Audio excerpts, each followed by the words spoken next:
Epithelial is the next tissue type that we'll just mention, and it's not really involving the musculoskeletal system, but it's still important to call out here.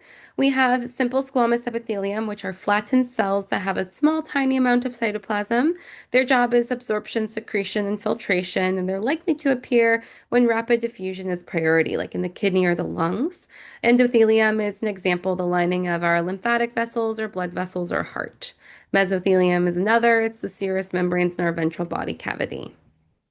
Simple cuboidal epithelium is a single layer of cube-shaped cells involved with absorption and secretion.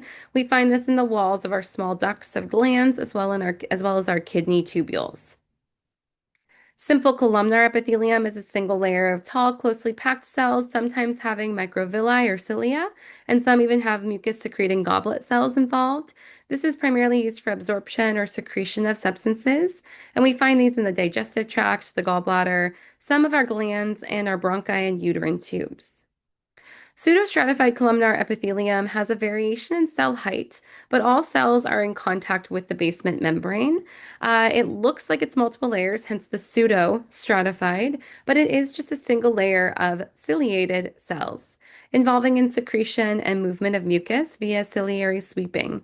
We find this primarily in the upper respiratory tract, as well as in some ducts of large glands and the tubules of the testes. Our true stratified squamous epithelium is the most widespread of a stratified epithelium. It has an apical surface that's squamous, but oftentimes a cuboidal or columnar layer that is deeper. It's involved in protection, making it a little bit more durable. And it's some examples are it's in areas of higher wear and tear, like the skin, and in the skin it's keratinized, and in moist linings it's non-keratinized. Stratified cuboidal epithelium is relatively rare. It's only two cell layers thick typically, and its function is protection. We find this in sweat and mammary glands. And then stratified columnar epithelium is very rare as well. Only the apical layer is columnar here, and it occurs at transition areas between two other types of epithelium. It's really there for protection, and we see this in the pharynx, the male urethra, or the lining of glandular ducts. Lastly, we have a stratified transitional epithelium, which is the ability of cells to change shape when they become stressed.